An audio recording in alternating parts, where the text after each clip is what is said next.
नारायणं नमस्कृत्य नरं चैव नरोत्तमं देवीं सरस्वतीं व्यासं ततो जयमुदीरयेत्। अंतर्यामी नारायण स्वरूप भगवान श्री कृष्ण, उनके नित्य सखा नर रूप अर्जुन, उनकी लीला प्रकट करने वाली भगवती सरस्वती और उसके वक्ता महर्षि वेदव्यास को नमस्कार करके आसुरी संपत्तियों पर विजय प्राप्त करके अंतःकरण को शुद्ध करने वाले महाभारत ग्रंथ का पठन और श्रवण करना चाहिए। उद्योग पर्व में अभी तक आपने सुना कि कौरव और पांडव दोनों ही पक्षों की सेनाओं का संगठन हो गया है और कुरुक्षेत्र जाकर दोनों ने ही अपने अपने शिविर की स्थापना कर ली। पांडवों ने अपना सेनाध्यक्ष धृष्टद्युम्न को बनाया और कौरवों ने शांतनुनंदन भीष्म को अपना सेनापति बनाया। उद्योग पर्व में अब आगे की कथा। सेनाध्यक्ष का पद पाकर भीष्म जी ने दुर्योधन की प्रसन्नता बढ़ाते हुए कहा, मैं शक्तिपाणी स्वामी कार्तिकेय को नमस्कार करके आज तुम्हारा सेनापति बनता हूँ। अब इसमें तुम किसी प्रकार का संदेह न करना। मैं सेना संबंधी कार्यों और तरह तरह की व्यूह रचनाओं में कुशल हूँ। अब तुम सब प्रकार की मानसिक चिंता छोड़ दो। मैं शास्त्र अनुसार तुम्हारी सेना की यथोचित रक्षा करते हुए निष्कपट भाव से पांडवों के साथ युद्ध करूंगा। तुम्हारी सेना में जितने रथी और महारथी हैं, उनका विवरण मैं तुम्हें सुनाता हूँ। तुम्हारे पक्ष में करोड़ों और अरबों रथी हैं। दुशासन अपने 100 भाइयों सहित तुम ही बहुत बड़े रथी हो। तुम सभी छेदन भेदन में कुशल और गदा प्रास तथा ढाल तलवार के युद्ध में पारंगत हो। मैं तुम्हारा प्रधान सेनापति हूँ। शस्त्रधारियों में श्रेष्ठ कृतवर्मा तुम्हारी सेना में एक अतिरथी है। महान धनुर्धर मद्रराज शल्य को भी मैं अतिरथी मानता हूँ। ये अपने भांजे नकुल और सहदेव को छोड़कर बाकी सब पांडवों से युद्ध करेंगे। भूरिश्रवा भी शत्रुओं की सेना का बड़ा भीषण संहार करेंगे। सिंधुराज जयद्रथ को भी मैं 2 रथियों के बराबर समझता हूँ। काम्भोज नरेश सुदक्षिण एक रथी के बराबर हैं। माहिष्मतिपुरी का राजा नील भी रथी कहा जा सकता है। ये पहले से ही सहदेव से शत्रुता रखता है। अवंती नरेश विंद और अनुविंद बड़े अच्छे रथी हैं। मेरे विचार से त्रिगर्त देश के 5 भाई भी बहुत अच्छे रथी हैं। तुम्हारा पुत्र लक्ष्मण और दुशासन का पुत्र, ये दोनों यद्यपि तरुण अवस्था के और सुकुमार हैं, तो भी मैं इन्हें अच्छा रथी समझता हूँ। राजा दंडधार भी एक रथी है। बृहद्वल और कौशल्य भी अच्छे रथी हैं। कृपाचार्य तो रथ यूथपतियों के अध्यक्ष ही हैं। तुम्हारे मामा शकुनी भी एक रथी हैं। द्रोणाचार्य के पुत्र अश्वत्थामा तो बहुत बड़े महारथी हैं। इनके पिता द्रोणाचार्य महारथी हैं। महाराज पौरव को भी मैं महारथी समझता हूँ। मधुवंशी राजा जलसंध भी रथी है। महाराज बाहलिक तो अतिरथी हैं। सेनापति सत्यवान भी एक महारथी है। राक्षसराज अलम्बुश तो महारथी है ही, और पांडवों से इसकी बड़ी कट्टर शत्रुता है। प्राग ज्योतिषपुर के राजा भगदत्त बड़े ही वीर और प्रतापी हैं। इनके सिवा गांधारों में श्रेष्ठ अचल और वृषक, ये दोनों भाई भी अच्छे रथी हैं।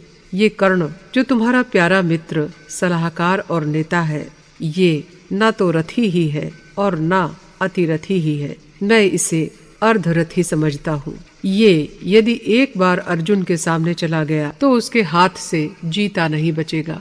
तब कर्ण ने क्रोध में भरकर कहा, पितामह, मेरा कोई अपराध न होने पर भी आप हमेशा इसी प्रकार की बातों से मुझे बींधा करते हैं। मैं दुर्योधन के लिए आपकी ये सारी बातें सह लेता हूँ। ये विवाद होता देखकर दुर्योधन ने भीष्म से कहा, पितामह, आप मेरी ओर देखिए। आपके सिर पर बड़ा भारी काम आ पड़ा है। अब आप एकमात्र मेरे हित पर ही दृष्टि रखें। मेरी इच्छा है कि मैं शत्रुओं के बलाबल के विषय में जानकारी प्राप्त कर लूं, क्योंकि आज की रात बीतते ही उनसे हमारा युद्ध छिड़ जाएगा। तब भीष्म ने कहा, राजन, मैंने तुम्हारे पक्ष के रथी, अतिरथी और अर्धरथी तो बता दिए। अब यदि तुम्हें पांडव पक्ष के रथी सुनने की इच्छा है तो वो भी सुनो। प्रथम तो राजा युधिष्ठिर ही बहुत अच्छे रथी हैं। भीमसेन तो 8 रथियों के बराबर है। बाण और गदा के युद्ध में उसके समान दूसरा कोई योद्धा नहीं है।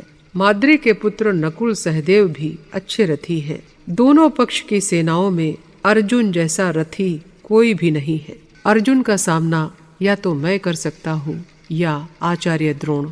इसके सिवा द्रौपदी के 5 पुत्र महारथी हैं। विराट के पुत्र उत्तर को भी मैं अच्छा रथी मानता हूँ। महाबाहु अभिमन्यु तो रथ यूथपों के यूथों का अध्यक्ष है। वो युद्ध करने में स्वयं अर्जुन और श्री कृष्ण के समान है। मेरे विचार से उत्तमौजा भी अच्छा रथी है। युद्धामन्यु भी उत्तम रथी है। विराट और द्रुपद बूढ़े होने पर भी युद्ध में अजेय है। द्रुपद का पुत्र शिखंडी भी उस सेना में एक प्रधान रथी है। द्रोणाचार्य का शिष्य धृष्टद्युम्न तो उस सारी सेना का अध्यक्ष है। उसे भी मैं महारथी और अतिरथी मानता हूँ। धृष्टद्युम्न का पुत्र क्षत्रधर्मा अर्धरथी है, क्योंकि बालक होने के कारण अभी उसने विशेष परिश्रम नहीं किया। शिशुपाल का पुत्र चेदिराज धृष्टकेतु बड़ा ही वीर और धनुर्धर है। वो पांडवों का संबंधी और महारथी है। इनके सिवा क्षत्रदेव, जयंत, अमितौजा, सत्यजित, अज और भोज भी पांडवों के पक्ष में महान पराक्रमी और महारथी है। केकय देश के 5 सहोदर राजकुमार भी उच्च कोटि के रथी हैं। महाराज वार्धक्षेमी को मैं महारथी मानता हूँ। राजा चित्रायुध भी रथियों में श्रेष्ठ है। चेकितान, सत्यधृति, व्याघ्रदत्त और चंद्रसेन ये पांडव सेना के बड़े अच्छे रथी हैं। सेना बिंदु तो कृष्ण और अर्जुन के समान ही बलवान है। काशीराज शस्त्र चलाने में बहुत ही फुर्तीला और एक रथी के बराबर है। द्रुपद का युवा पुत्र सत्यजित तो 8 रथियों के बराबर है। उसे धृष्टद्युम्न के समान अतिरथी कहा जा सकता है। इनके अलावा श्रोणिमान और राजा वसुदान को भी मैं अतिरथी मानता हूँ। पांडवों की ओर रोचमान भी एक महारथी है। पुरुजित कुंती भोज बड़ा ही धनुर्धर और महाबली है। वो भीमसेन का मामा है। मेरे विचार से वो अतिरथी है।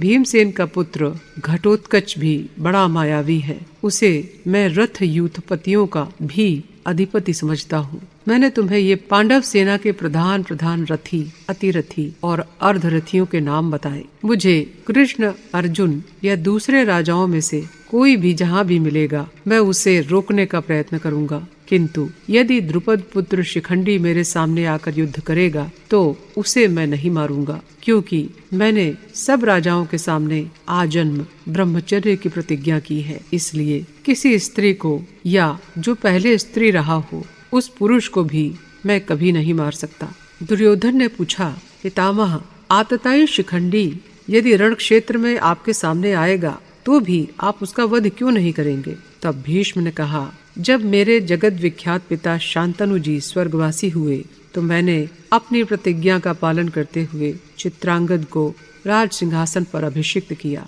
जब उसकी भी मृत्यु हो गई तो माता सत्यवती की सलाह से मैंने विचित्र वीर्य को राजा बनाया। विचित्र वीर्य की आयु बहुत कम थी, इसलिए राज कार्य में उसे मेरी सहायता की जरूरत थी। फिर मुझे किसी अनुरूप कुल की कन्या के साथ उसका विवाह करने की चिंता हुई। उसी समय मैंने सुना कि काशीराज की अम्बा, अंबिका और अम्बालिका नाम की 3 अनुपम रूपवती कन्याओं का स्वयंवर होने वाला है। उसमें सभी राजाओं को बुलाया गया था। मैं भी अकेला रथ पर सवार होकर काशीराज की राजधानी में पहुंचा। वहां पर यह नियम किया गया कि जो सबसे पराक्रमी होगा उसे ये कन्याएं विवाही जाएंगी। जब मुझे ये मालूम हुआ तो मैंने तीनों कन्याओं को अपने रथ में बैठा लिया और वहां इकट्ठे सब राजाओं को बार बार सुना दिया कि महाराज शांतनु का पुत्र भीष्म इन कन्याओं को लिए जाता है। आप पूरा बल लगाकर इन्हें छुड़ाने का प्रयत्न करें। तब वे सब राजा अस्त्र शस्त्र लेकर मेरे ऊपर टूट पड़े। मैंने एक एक करके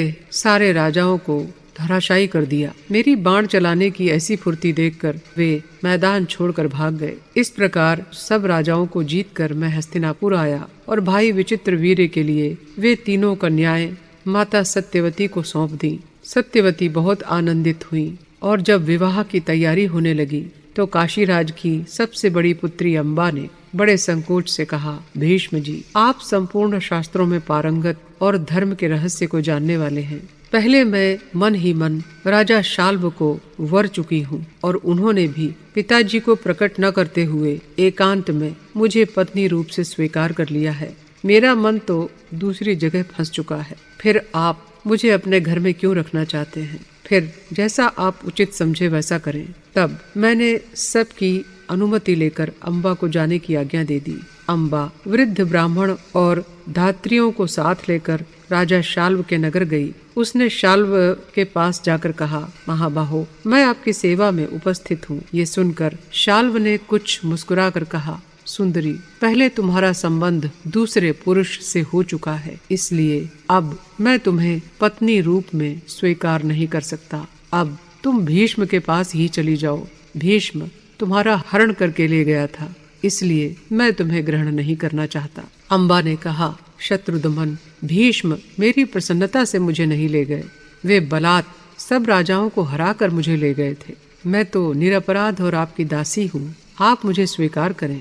इस प्रकार अम्बा ने तरह तरह की प्रार्थना की, किंतु शाल्व को उसकी बातों में विश्वास नहीं हुआ और उसने गदगद कंठ से कहा, राजन, आप मुझे त्याग रहे हैं, अच्छी बात है, किंतु यदि सत्य अटल है तो मैं जहाँ जहाँ भी जाऊंगी वहाँ संत जन मेरी रक्षा करेंगे। जब वो नगर से बाहर आई तो उसने विचार किया कि इस पृथ्वी पर मेरे समान दुखिनी कोई युवती नहीं होगी। अब न मैं हस्तिनापुर जा सकती हूँ और न ही काशी। ये सारी आपत्ति भीष्म के कारण आई है, इसलिए अब तपस्या या युद्ध के द्वारा मुझे इनसे इसका बदला लेना चाहिए। ऐसा निश्चय करके वो नगर से निकलकर तपस्वियों के आश्रम पर आई। उन ऋषियों को अपना सारा वृत्तांत उसने सुनाया। तब ऋषि लोग आपस में विचार करने लगे और सब ने कहा कि तेरे लिए तो पिता के आश्रम में रहना ही सबसे अच्छा होगा, इससे बढ़कर और कोई बात नहीं है। स्त्री के दो ही आश्रय हैं, पिता या पति। अम्बा ने कहा, मैं काशीपुरी में अपने पिता के घर लौटकर नहीं जा सकती, बंधु बांधवों का तिरस्कार सहना पड़ेगा। अब तो मैं तपस्या ही करूंगी, जिससे अगले जन्म में मुझे ऐसा दुर्भाग्य प्राप्त न हो। इतने में ही वहाँ परम तपस्वी राजर्षि होत्रवाहन आए। तपस्वियों ने उनका सत्कार किया। अम्बा और काशीराज के विषय में सब बातें सुनकर उन्हें बड़ा दुख हुआ। होत्रवाहन अम्बा के नाना थे। उन्होंने उसे सांत्वना दी, कहा, बेटी, तू अपने पिता के घर मत जा, तू जमदग्नि नंदन परशुराम जी के पास जा। वे तेरे इस महान शोक और संताप को अवश्य दूर करेंगे। वे सर्वदा महेंद्र पर्वत पर रहते हैं। जिस समय राजर्षि होत्रवाहन अम्बा से इस प्रकार कह रहे थे, उसी समय वहाँ परशुराम जी के प्रिय सेवक अकृत व्रण आ गए। सब मुनियों ने उनका सत्कार किया। अकृत व्रण जी ने कहा कि परशुराम जी आपसे मिलने के लिए कल प्रातः काल ही यहाँ आ रहे हैं। दूसरे दिन सवेरे ही शिष्यों से घिरे हुए भगवान परशुराम जी पधारे। वे ब्रह्म तेज से दमक रहे थे। उन्होंने परशुराम जी की यथा योग्य पूजा की और फिर उन्हीं के साथ बैठ गए। बात ही बात में राजा ने कहा, परशुराम जी, ये काशीराज की कन्या मेरी देवती है, इसका एक विशेष कार्य है। तब परशुराम जी ने कहा, बेटी बता। इस पर अम्बा ने सारा वृत्तांत उन्हें सुना दिया। उन्होंने कहा, मैं तुझे फिर भीष्म के पास भेज दूंगा, वो मैं जैसा कहूँगा वैसा ही करेगा। यदि उसने मेरी बात न मानी तो मैं उसके मंत्रियों सहित उसे भस्म कर दूंगा। अम्बा ने कहा, आप जैसा उचित समझें वैसा करें। मेरे संकट का मूल कारण तो ब्रह्मचारी भीष्म ही हैं। उन्होंने मुझे बलात् अपने अधीन कर लिया था, अब आप उन्हें नष्ट कर डालिए। अम्बा के ऐसा कहने पर परशुराम जी उसे तथा ब्रह्म ज्ञानी ऋषियों को साथ लेकर कुरुक्षेत्र आए। वहाँ वे सरस्वती नदी के तीर पर ठहर गए। तीसरे दिन उन्होंने मेरे पास संदेश भेजा कि मैं तुम्हारे विशेष कार्य से आया हूँ, तुम मेरा वो कार्य कर दो। मैं उनका संदेश पाकर तुरंत ही बड़े प्रेम से उनसे मिलने गया। प्रतापी परशुराम जी ने मेरी पूजा स्वीकार की और मुझसे कहा, भीष्म, जब तुम्हें स्वयं विवाह करने की इच्छा नहीं थी तो तुम इस काशीराज की पुत्री को क्यों हर ले गए थे? फिर तुमने इसे क्यों त्याग दिया? देखो, तुम्हारा स्पर्श होने से वो स्त्री धर्म से भ्रष्ट हो गई है। इसी से राजा शाल्व ने इसे स्वीकार नहीं किया। अब तुम अग्नि को साक्षी बनाकर इसे ग्रहण करो। तब मैंने कहा, ब्रह्मर्षि, मैं भी आपका शिष्य हूँ, ऐसा तो अब हो ही नहीं सकता। तब परशुराम जी ने हंसकर कहा, भीष्म, तुम संग्राम भूमि में मेरे साथ युद्ध करना चाहते हो, ये बड़ी प्रसन्नता की बात है। मैं कुरुक्षेत्र को चलता हूँ, तुम भी वहीं आ जाना। तब परशुराम जी तो कुरुक्षेत्र चले गए और मैंने हस्तिनापुर में आकर सब बातें माता सत्यवती से कही। माता ने मुझे आशीर्वाद दिया और मैं कुरुक्षेत्र की ओर चल दिया। कुरुक्षेत्र में पहुंचकर हम दोनों युद्ध के लिए पराक्रम करने लगे। इसी समय समस्त भूतों का हित चाहने वाली माता गंगा मूर्तिमती होकर मेरे पास आई और कहने लगी, बेटा, ये तुमने क्या करने का विचार किया है? क्या तुम्हें ये मालूम नहीं है कि वे क्षत्रियों का नाश करने के लिए साक्षात महादेव जी के समान शक्तिशाली हैं? माता गंगा परशुराम जी के पास गईं और उनसे क्षमा मांगती हुई कहने लगी, मुने, आप अपने शिष्य भीष्म के साथ युद्ध न करें। परशुराम जी ने कहा, तुम भीष्म को ही रोको। तब गंगा जी पुत्र स्नेह के कारण फिर मेरे पास आईं, किंतु मैंने उनकी बात स्वीकार नहीं की। इतने में ही परशुराम जी की ललकार मुझे सुनाई दी। परशुराम जी ने भीषण बाण वर्षा करके मुझे सब ओर से ढक दिया। तब मैंने उन्हें प्रणाम किया और तुरंत ही रथ पर चढ़कर शंख बजाया। इसके बाद हम दोनों एक दूसरे को परास्त करने की इच्छा से बहुत दिनों तक युद्ध करते रहे। नारद जी ने मुझसे कहा, कुरुनंदन, देखो, परशुराम जी तपस्वी, ब्रह्मज्ञ, ब्राह्मण और तुम्हारे गुरु हैं। तुम्हें किसी प्रकार उनका अपमान नहीं करना चाहिए। मैंने प्रस्वापास्त्र को उतार लिया।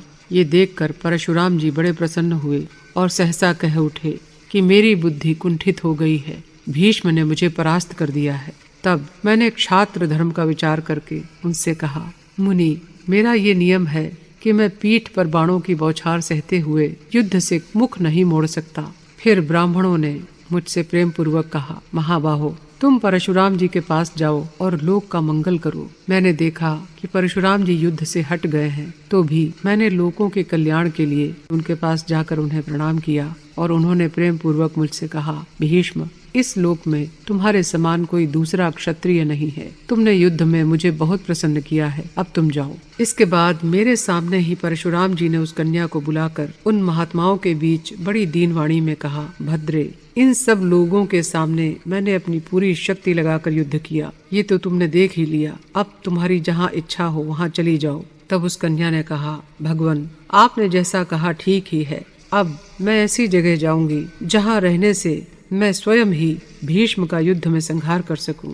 ऐसा कहकर वो कन्या मेरे नाश के लिए तप करने का विचार करके वहाँ से चली गई। कुरुक्षेत्र से चलकर वो कन्या यमुना तट पर एक आश्रम में गई और वहाँ एक बड़ा अलौकिक तप करने लगी। 12 वर्ष तपस्या करके उसने आकाश और पृथ्वी को संतप्त कर दिया। इसके बाद 8वें या 10वें महीने जल पीकर निर्वाह करने लगी।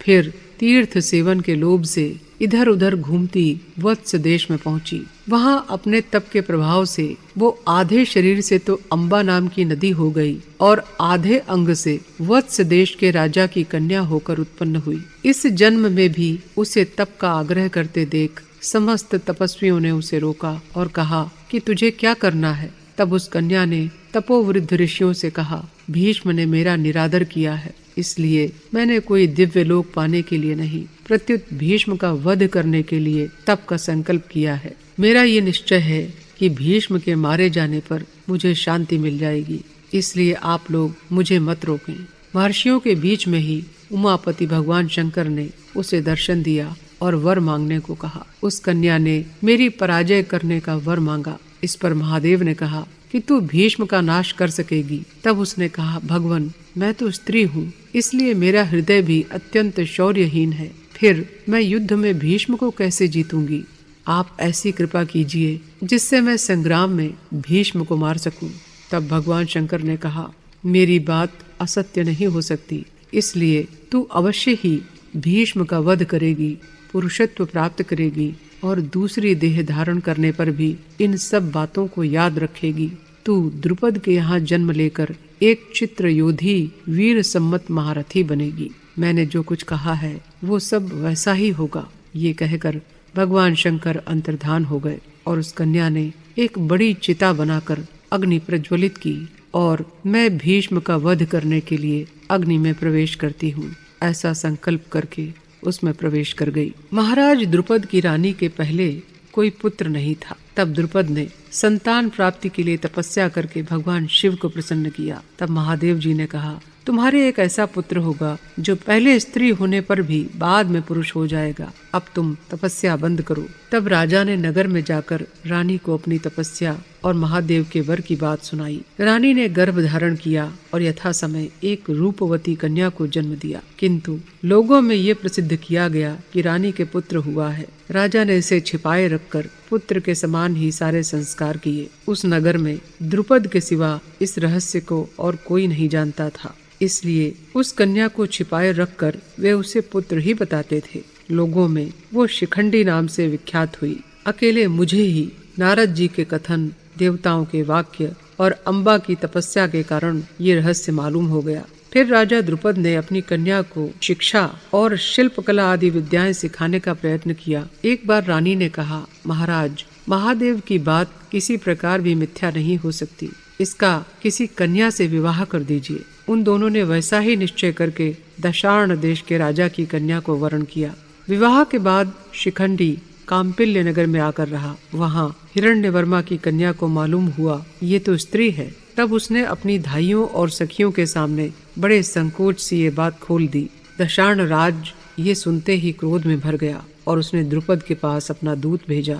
दूत ने कहा, राजन, आपने दशार्ण राज को धोखा दिया है। इसलिए उन्होंने बड़े क्रोध में भरकर कहा है, तुमने मोहवश अपनी कन्या के साथ मेरी कन्या का विवाह कराकर मेरा बड़ा अपमान किया है। इसलिए अब तुम इस धोखे का फल भोगने के लिए तैयार हो जाओ। मैं तुम्हारे सारे कुल को नष्ट कर दूंगा। अपने समधी को मनाने के लिए उन्होंने बड़ा प्रयत्न किया, किंतु वो पांचाल देश पर चढ़ाई करने के लिए नगर से बाहर निकल पड़ा। उसके साथी राजाओं ने भी ये निश्चय किया, यदि शिखंडी कन्या हो तो हम लोग पांचाल राज को कैद करके अपने नगर में ले आएंगे और पंचाल देश में दूसरे राजा को गद्दी पर बैठा देंगे। द्रुपद तथा शिखंडी को मार डालेंगे। तब शोकाकुल होकर द्रुपद ने अपनी पत्नी से कहा, इस कन्या के विषय में तो हमसे बड़ी मूर्खता हो गई, अब हम क्या करेंगे? शिखंडी के विषय में सबको शंका हो गई है।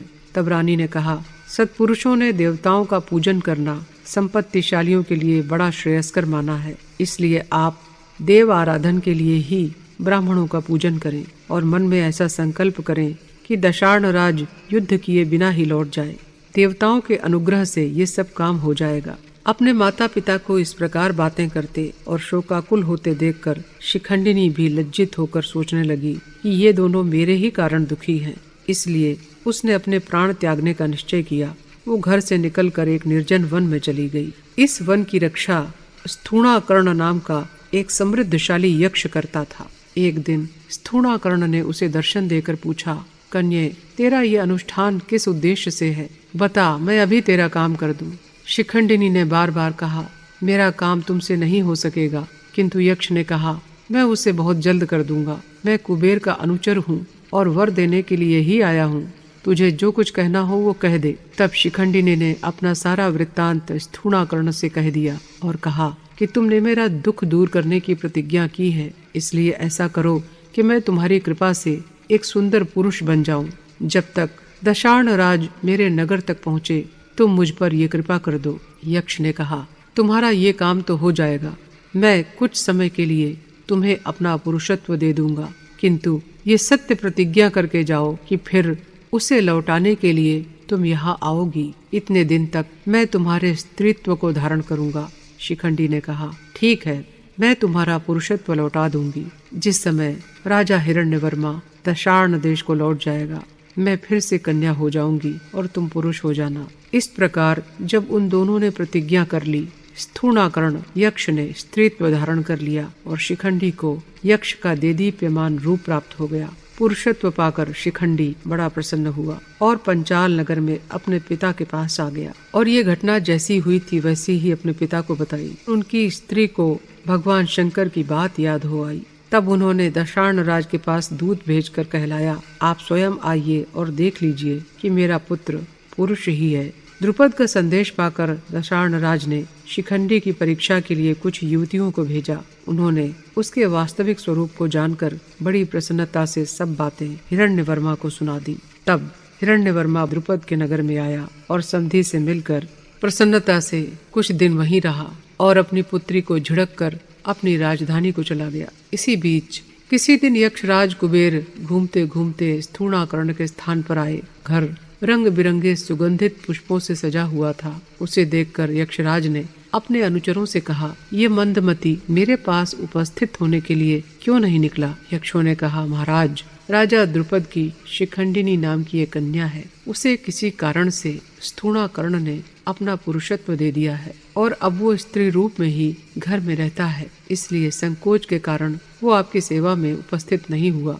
आप जैसा उचित समझें वैसा करें। तब कुबेर ने कहा, तुम स्थूण को मेरे सामने उपस्थित करो, मैं उसे दंड दूंगा। इस प्रकार बुलाए जाने पर स्थूणाकर्ण स्त्री रूप में ही बड़े संकोच से कुबेर के पास आकर खड़ा हुआ। उस पर क्रुद्ध होकर कुबेर ने शाप दिया कि अब ये पापी यक्ष इसी प्रकार स्त्री रूप में रहेगा। तब दूसरे यक्षों ने स्थूणाकर्ण की ओर से प्रार्थना की कि महाराज, आप इस शाप की कोई अवधि निश्चित कर दें। इस पर कुबेर ने कहा, जब शिखंडी युद्ध में मारा जाएगा तो इसे फिर अपना स्वरूप प्राप्त हो जाएगा। ऐसा कहकर भगवान कुबेर सब यक्षों के साथ अलकापुरी को चले गए। इधर प्रतिज्ञा का समय पूरा होने पर शिखंडी स्थूणाकर्ण के पास पहुंचा। स्थूणाकर्ण ने शिखंडी को समय पर उपस्थित हुआ देखकर बहुत प्रसन्नता व्यक्त की और उसे सारा वृत्तांत सुना दिया। उसकी बात सुनकर शिखंडी को बड़ी प्रसन्नता हुई और वो अपने नगर को लौट आया। द्रुपद ने उसे धनुर्विद्या सीखने के लिए द्रोणाचार्य को सौंप दिया। इस प्रकार ये द्रुपद का पुत्र महारथी शिखंडी पहले स्त्री था और बाद में पुरुष हुआ। यदि ये हाथ में धनुष लेकर मेरे सामने युद्ध करने के लिए आएगा तो न तो एक क्षण भी मैं इसकी ओर देखूंगा और न ही इस पर शस्त्र ही छोड़ूंगा। यदि भीष्म स्त्री की हत्या करेगा तो साधु जन उसकी निंदा करेंगे। तब कुरुराज दुर्योधन काफी देर तक विचार करता रहा और उसे भीष्म की बात उचित जान पड़ी। थोड़ी ही देर में प्रभात हुआ। दुर्योधन की आज्ञा से उसके पक्ष के राजा लोग पांडवों पर चढ़ाई करने की तैयारी करने लगे। उन्होंने स्नान करके श्वेत वस्त्र और हार धारण किए, हवन किया और फिर अस्त्र शस्त्र धारण कर स्वस्ति वाचन कराते हुए युद्ध करने के लिए चले। इसी प्रकार महाराज युधिष्ठिर ने भी धृष्टद्युम्न आदि वीरों को रणभूमि में चलने की आज्ञा दी।